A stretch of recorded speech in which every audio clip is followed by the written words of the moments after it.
Hello, everyone, and welcome to today's powerful episode of Think, Dream, Do. My name is James McDonald, and I'll be your host for today's live session. And today is a very, very powerful topic. But before we get into it, I'd like to ask everybody how your week is going. Is everybody having a good week out there? How's your life? Most importantly, how are you? I invite everyone that's listening today to chime in and ask anything. Whatever is on your mind, I am always interested to know. I'll be looking throughout for any of your questions. So, I truly believe that this episode here today has the power to not only shift your relationships, but in fact, it may shift your entire life. Because today's topic is a powerful one. It's a hot topic. We're going to talk about something that many people struggle with, and they struggle with silently. And so today we're talking about how to punish a narcissist. So now, listen up. This topic, it isn't about revenge. It isn't about becoming what may or may not have hurt you. It's about reclaiming your power because, in all honesty, the best punishment for any narcissist, it's your peace, your growth, and most importantly, your refusal to let them win. So, if you've ever been hurt, manipulated, gaslighted, or even devalued by a narcissist, this episode's for you. So, I'd like to begin today's session with a story that reinforces everything that we're going to be talking about here today. And it's just about a story about a man named Dan. Dan, he was the kind of guy who gave everyone the benefit of the doubt. You know, we've all had friends like that or known somebody, or maybe, in fact, you're that person. So, Dan, he had a big heart. He had quiet strength, and he always put everybody else first before himself, you know? So, when he met his life mate, Rachel, who was stunning, smart, magnetic, Dan was completely hooked. At first, their relationship was magic. Rachel called Dan her soulmate, and within weeks, they were like this, thick as thieves. Constant texts, surprise visits, passion like Dan had never known. Rachel made Dan feel like he was the only man in the world. And I know you're ready. And here comes the but.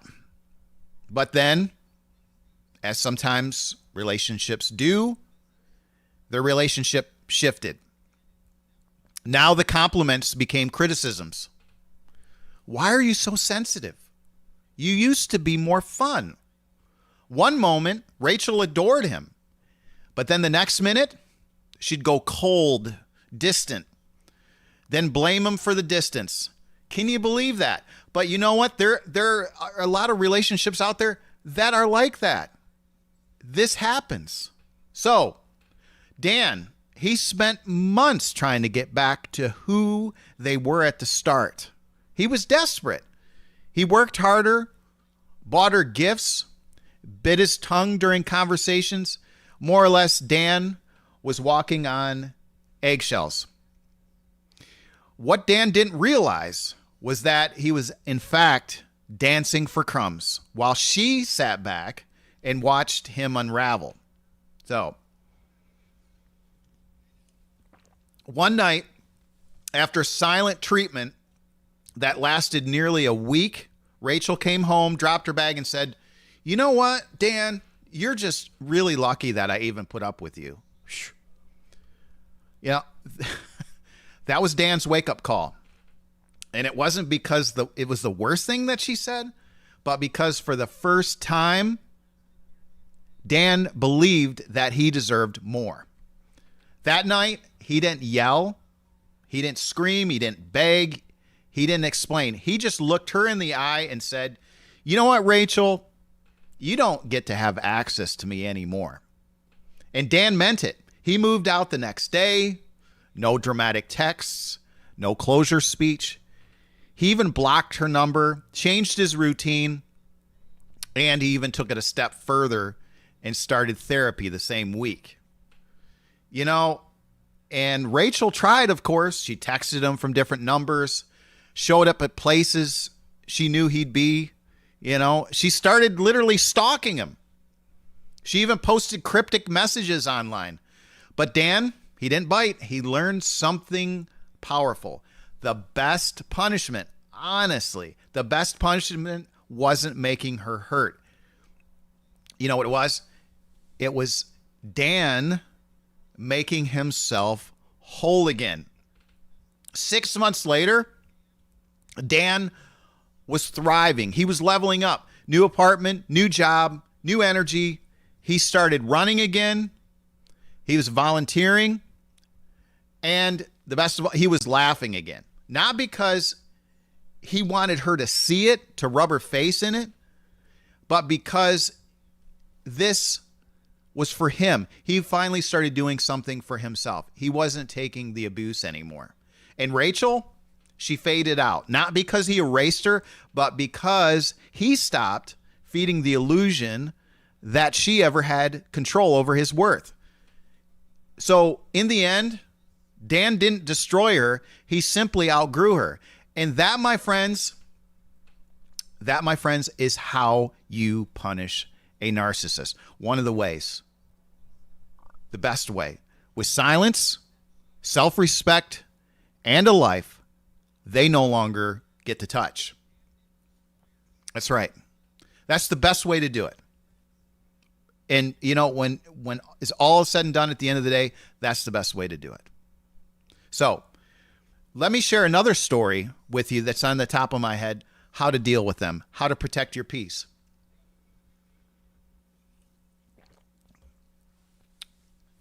Let's talk about Anna. Anna was the kind of person that everybody leaned on. We all know people like that. Maybe you're that person. So Anna was soft-spoken, dependable. She was the type of woman who would drive across town at 11 p.m. if somebody needed help. She grew up knowing her name to be, what was it? The fixer in her family, the peacemaker, the one who smoothed things over when everybody lost their heads and lost their cool. And nobody required more fixing than her other brother, Michael. He was the oldest of the bunch. Michael was charming on the surface, funny, confident, and the guy always had a good story to tell. But underneath all that charm, something dark was growing. Michael, I remember, he had a sharp tongue, and he also had a fragile ego, and a habit of turning every conversation into a test of loyalty. You know, think about those dynamics of that type of conversation. We've all kind of been there, and it might have been so subtle that you didn't catch it. But to catch that at first, you say, "Oh, here it is again," and that way you can start routing that kind of energy, if that makes sense to you. So at first, Anna didn't see it for what it was. So Michael, you know, he would say things like, "You're the only one in this family who gets me. You're the only one that I can trust above everybody else. If you don't help me, who will?"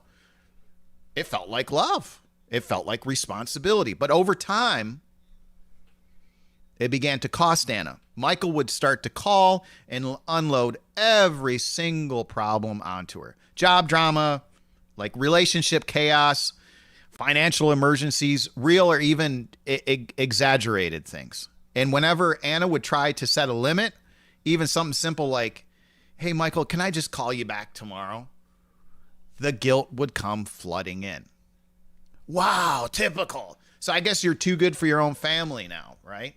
Things like that. You know, forget it. I knew you'd let me down. Are those familiar things that you've ever heard? I promise you, I'm going to help you with today's session to get through this and help you beat and help you punish the narcissist in your life. Okay? So, just like that, Anna would be pulled back into, let's call it Michael's storm. And it wasn't just draining. In fact, this is where it gets thick. It's actually manipulation dressed up as family loyalty. Think about that. Think about if you have that one person in your family that's doing that to you. I'm going to show you some tips and tricks on how to deal with that. And if they need it, if they need a little bit of punishment, we can sure supply that as well. So, poor Anna.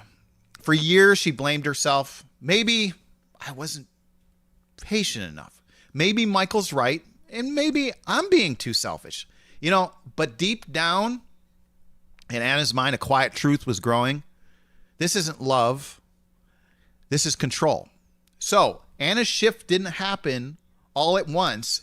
It began slowly. One day, after a long hour call with Michael, where he dumped every single problem on her, insulted her even halfway through their conversation, and the guy ended up hanging up on her. She sat in her car and whispered, "I can't keep doing this." She wasn't angry. She was exhausted. And that was the moment that it began. Not a blow up, not a confrontation, just one quiet decision. No more peace at my expense. So, over the next few weeks, Anna did something revolutionary. She finally started setting boundaries. When Michael texted late at night with a rant, she didn't respond. When he tried to bait her with insults or dramatic threats, she didn't take the hook. She stopped defending herself. She stopped trying to fix him. She stopped trying to explain what he already refused to hear. Instead, Anna gave herself permission to be done. She was like, "I'm done." And it's not easy. It's not easy to change like that because, again, the guilt can creep on in. But again, you are protecting your peace, you're setting boundaries, and you're actually helping them in a matter of speaking. You're bringing, because narcissists do not want to see their own reflection. And by deflecting, you're actually reflecting what they're seeing because you're mirroring and you're actually putting a spotlight onto their issue. It's tricky, but it can be done. So, Anna, she had it rough at first. She even got anxiety over all this. And this is why it had to stop. It just had to stop. So, Anna kept having to remind herself, I'm not abandoning anybody. What I'm doing is protecting myself. She wasn't slamming doors. She was closing emotional windows that had been left open for far too long. And obviously, Michael didn't handle it very well. At first, he got loud, more accusations, more manipulative texts. This is a family member. This is not how we treat each other. Michael even texted other family members trying to paint Anna as cold, ungrateful, heartless. But something had shifted. This time, Anna didn't explain anything. She didn't defend her name. She let people believe what they wanted to believe because her peace mattered more than their opinions. Now, that was the real growth. It wasn't just cutting him off, but cutting off his power to shape her self-worth. See, she still sees Michael every now and then at birthdays, holidays, family gatherings, but the dynamic is different. He'll try to poke at the old wounds, try to bait her in the old dance. So, too busy for family these days, he would say. These are things too often said, How about this? Must be nice to be so perfect. You ever heard that? I have. It's terrible. But again, today we're talking about tips and tricks on how to deal with this. So, Nowadays, Anna just smiles. She doesn't engage. She doesn't try to change Michael anymore. She's not cold. She's not cruel. She's simply unavailable for the dysfunction. I almost feel like just writing that on a t-shirt. You know what? Today, I'm unavailable for the dysfunction. There you go.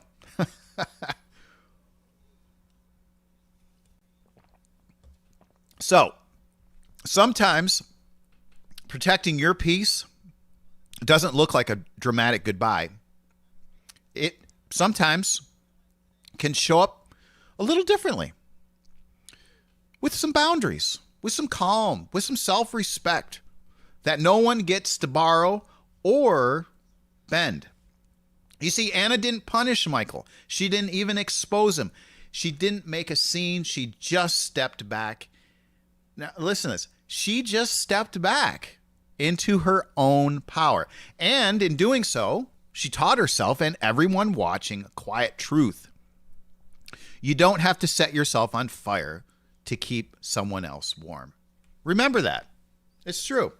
I'm looking over here to see if there's any messages. Listen, if there's any questions you want to ask me, we're live. I'm more than happy. I mean, this is what this station, this is what my channel is all about. It's about tips and tricks for daily life. And this is what I'm here for. I'm here to help you grow, heal, and rise, just like my motto. If you can think it, you can dream it. And if you can dream it, you can do it. So anyways, ask away. And it's okay. If you just want to watch, that's cool too. I think it's fantastic. So now let's go in a little deeper, and now let's define what we're dealing with narcissism. You know, a narcissist isn't just someone who's arrogant or full of themselves. A true narcissist, now listen to me here, a true narcissist feeds on control, attention, and manipulation. They thrive on your reactions, and they thrive on it hardcore. They want your energy, listen to this, positive or negative. And they can be charming too. They often pretend to be who you need just long enough to gain your trust. And once you're hooked, this is when they start to cycle. Love bomb, devalue, discard, repeat. So, understanding this cycle that I just talked about, love bomb, devalue, discard, repeat, understanding this is the first step to disarming them. Why? Because once you see it for what it is, you stop playing the role that they wrote for you. And that, my friends, is the beginning of the end for them. Because let me tell you something right now, you're not going to out-argue a narcissist. You can't beat them at their own game because they made the rules. They twist facts. They bait you into explosions. They want chaos because it distracts. This is what it is. It distracts you from the truth. So let me say this to you loud and clear. You do not win by fighting harder. You win by stepping away from the game. The narcissist wants you to emotionally react. They want to control how you feel. And you know what? You take that away and they lose. So let's talk about what actually works. This is the best part. Let's talk about the real punishment, okay? I hope you're ready. First off, it's silence. It's living well. It's indifference, because the narcissist can't stand, and I quote you, they can't stand to be irrelevant. They need supply, constant validation, attention, emotional energy. And I'm telling you right now, you cut that off and you starve them out. So here's how you're going to punish them without losing yourself. Number one, go no contact or low contact if you must. If you need to, block, delete, unfollow. If you share children or responsibilities with them, go gray rock, neutral, unemotional, business only tone. Now, no contact doesn't mean you're being cruel. It doesn't mean you're being cold-hearted or ruthless. It just means that you're drawing a line that protects your soul. It means blocking their number, unfollowing their social media handles, refusing, because this is ridiculous, refusing to answer late night, "I'm sorry" texts that only lead back to what? To their manipulation. It means moving access to yourself emotionally, and yes, digitally and physically. Those three things right there. Because narcissists don't change, they just adjust. They morph into whatever you're going to tolerate until you finally stop tolerating. And when you go no contact, you're not punishing them with hate. You're punishing them with nothing. And nothing, are you ready for this? And nothing to a narcissist, guess what? That is utterly terrifying. And here's what you need to understand. Narcissists need supply. Your attention, your energy, your reaction. Even when you get angry, your anger feeds them. And what's even worse, your heartbreak. Your heartbreak even flatters them. Your confusion keeps them in control. But silence, no response,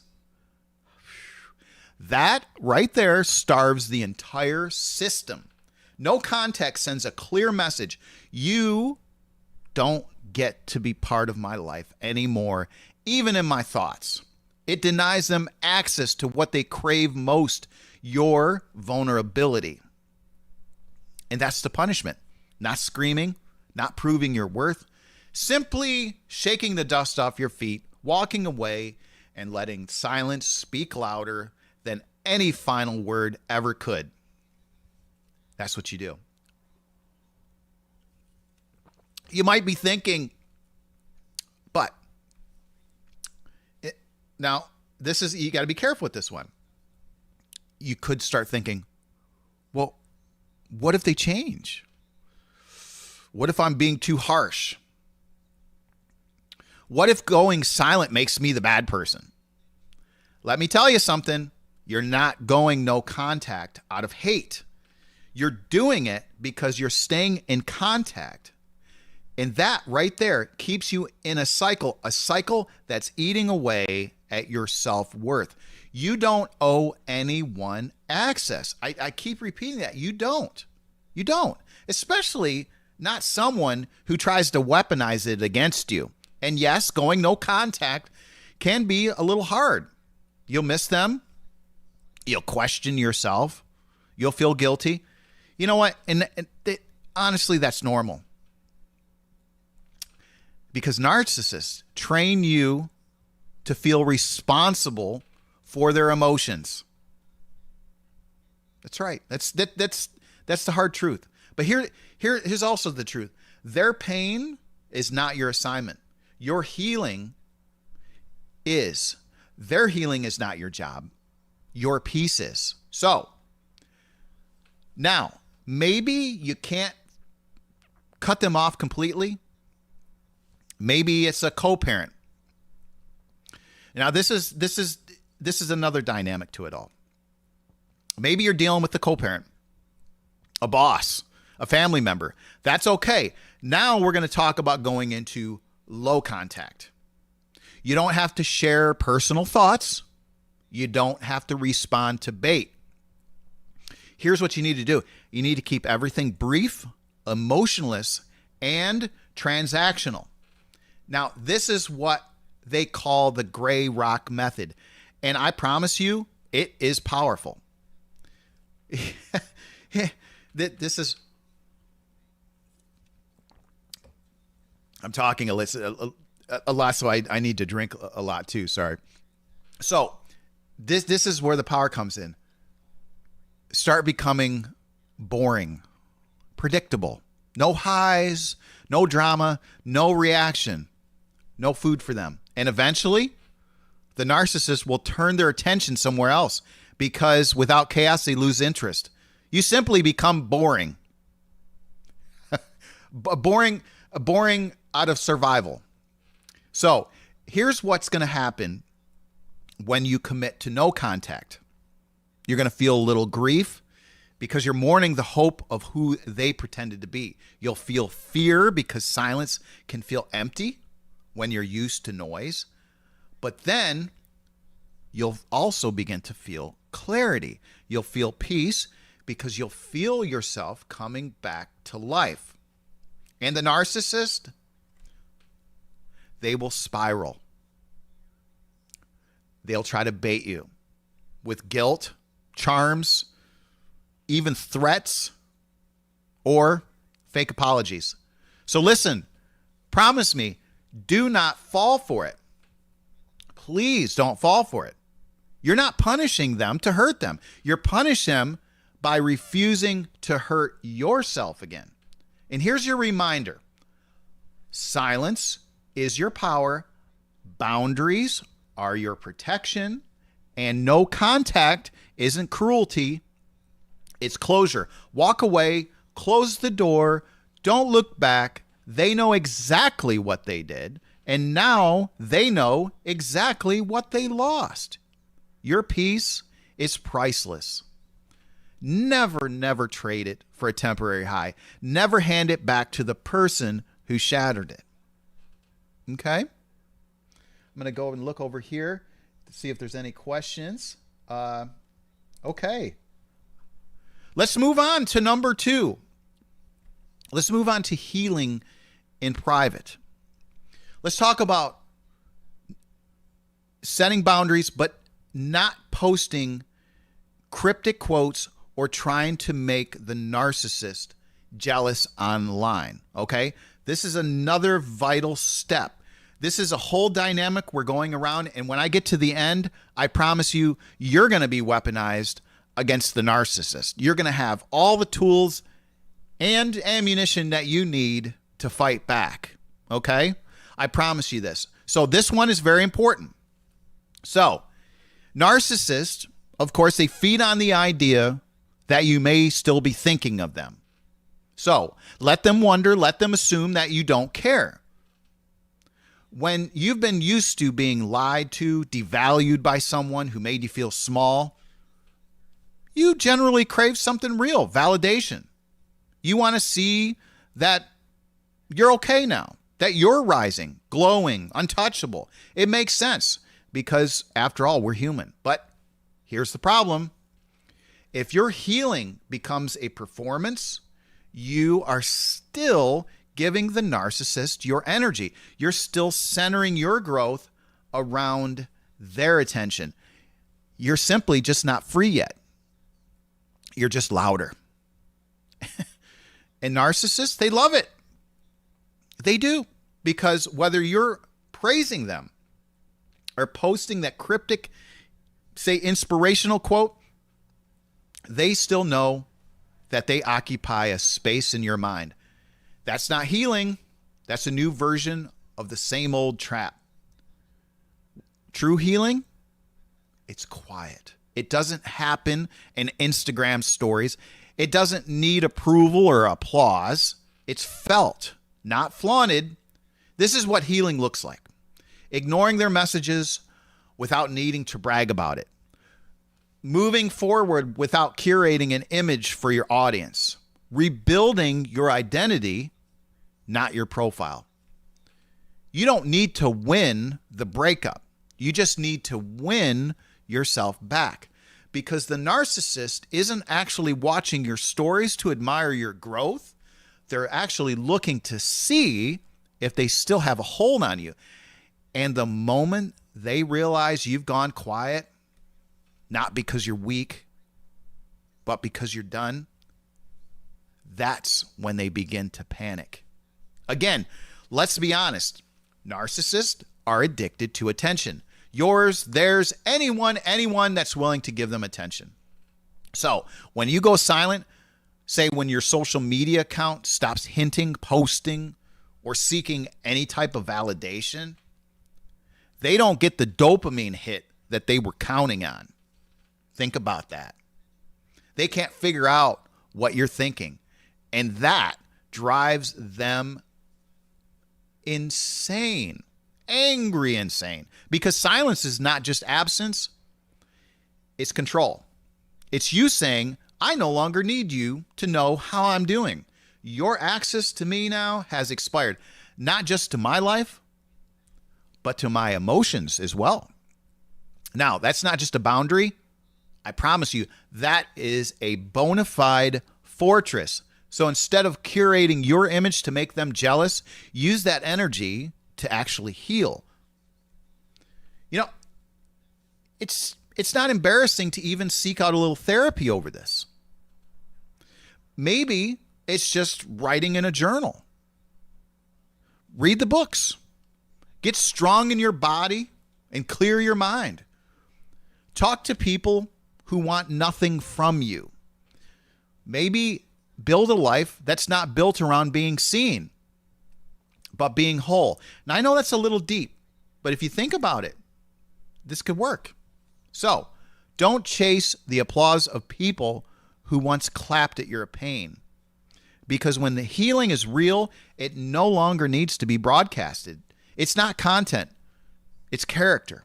And the narcissist, they'll feel that distance, I promise you, even in your silence, especially in your silence. I keep saying silence. That is what it's all about.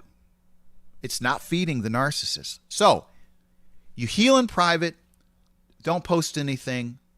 Don't prove anything. You simply just live. And when our lovely narcissist checks in, because they always will, they will find nothing to feed on. No signal, no crack, no chaos, just simple stillness, power, disconnection. And that silence is everything. To stay quiet, stay growing, and never let your healing become a performance for the person who broke you. Now we're going to get to another interesting part, and this one is very, very vital. We're going to start talking about how to build your life back.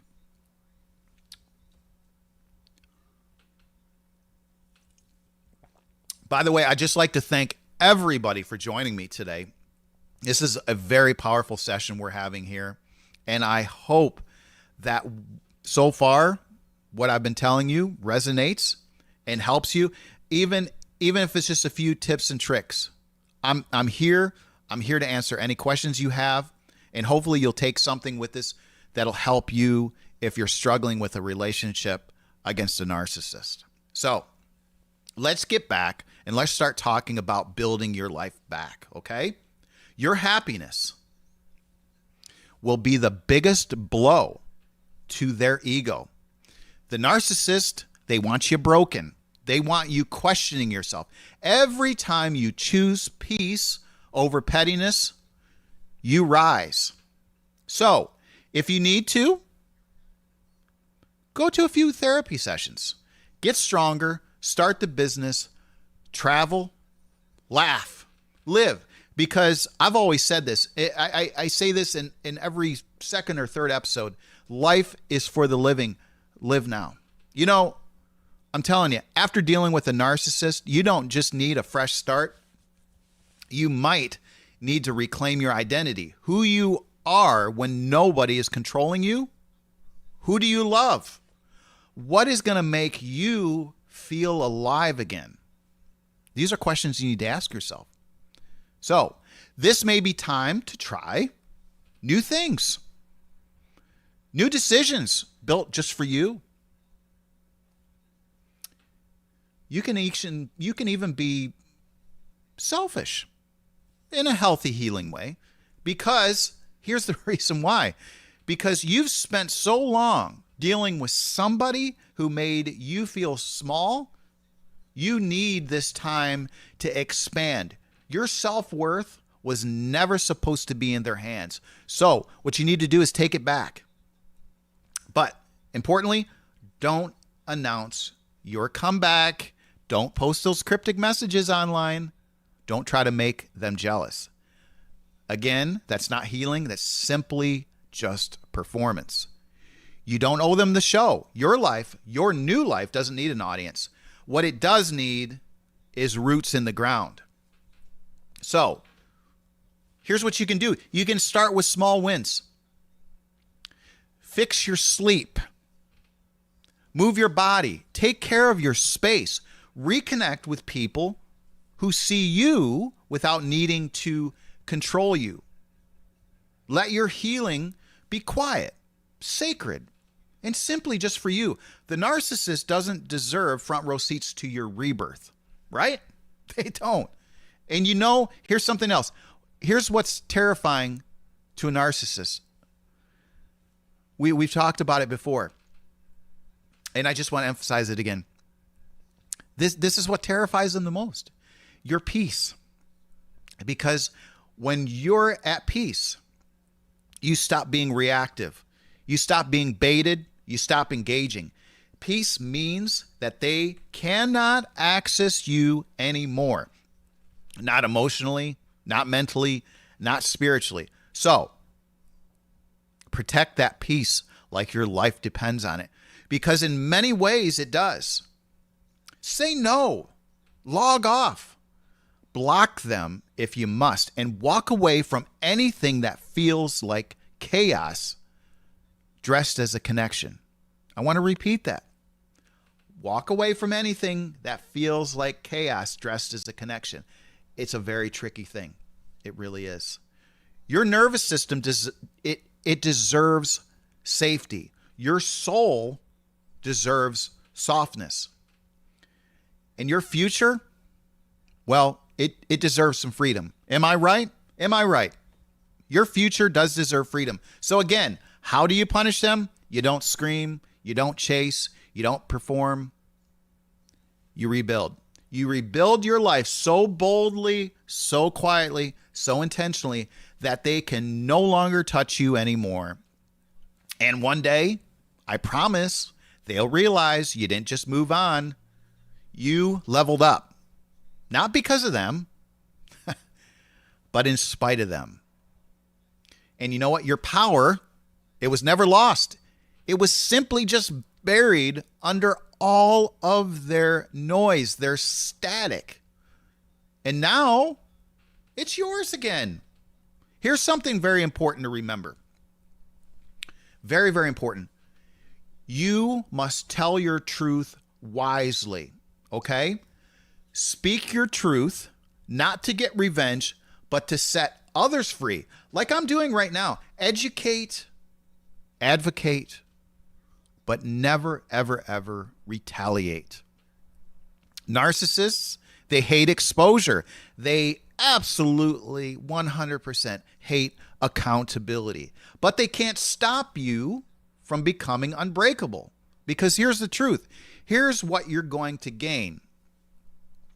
You didn't deserve what they did to you, number one, but you do deserve what comes next. Healing, power, clarity, peace. When you stop reacting, you start choosing. And when you stop chasing validation, you start standing tall. And when you stop trying to punish, ironically, they suffer a little bit more because narcissists don't want justice. Again, what do they want? They want some chaos. And when you rise above that, you give them exactly what they hate the most, a version of you that they cannot touch. So again, how do you punish a narcissist?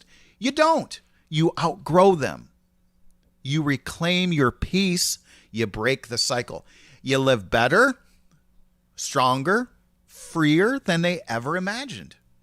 Your life after the narcissist isn't about them. It's about you. You're not the victim. You're not. What you are is you are a survivor. You're a creator now. So Create boundaries. Create freedom. And smile. And remember to keep rising, keep healing. This is your life now, okay? You need to keep your life as comfortable as possible, okay? I'm here to answer any questions. We're wrapping this up. So if there's any questions out there, please feel free. If not, I'm going to be once the video is edited, it's going to be available again here in a few days. So I usually release everything around noon Eastern Standard Time. So I just want to say how grateful I am for everybody that joined today. I'm just so grateful that you stuck around to the end. And I sincerely hope that I was able to resonate with you. Hopefully there's a few tips and tricks out there. You know, everything I do, I really work hard to go through my own life experiences, and I listen to others. You know, I do share the space with a lot of people in my life. I love to listen. I just love to help. And because I've always been a good listener, I've been able to pick up little things here and there that I'm trying to share with you today. So, my sincerest and warmest thoughts go out to everybody today. If you're dealing with a narcissist, I just hope that there's something there today that I was able to help you with. And again, always feel free to leave me a comment. I'm on Instagram, Think, Dream, Achieve. It's Think, Dream, Do on YouTube, Think, Dream, Achieve. The link is in the description. So feel free to send me a direct message anytime. I'm going to be releasing the email soon, so you can email me anytime too. I haven't gotten to it. I apologize. I know I said last time. So I'm going to make sure that's available this week too, the email address. So please feel free to pick my mind about anything. I'm always here to help, and I'm always learning too. You know, if there's something that you have that you want to say, any suggestions or even any topics that you'd like me to talk about, please feel free to tell me, because this is a community, you know, this is a community. And I also want to thank the subscribers the past couple weeks. Thank you so much. And like I said, I'm devoted to helping everybody out here. So I just want to thank everyone for joining me today. I know we've covered a lot of bases here, how to punish a narcissist. So if you're looking to grow, heal, or rise, you have landed on the right channel. I'm so grateful again you decided to join me today, and I'm looking forward to seeing everybody again. And thank you so much. Bye-bye.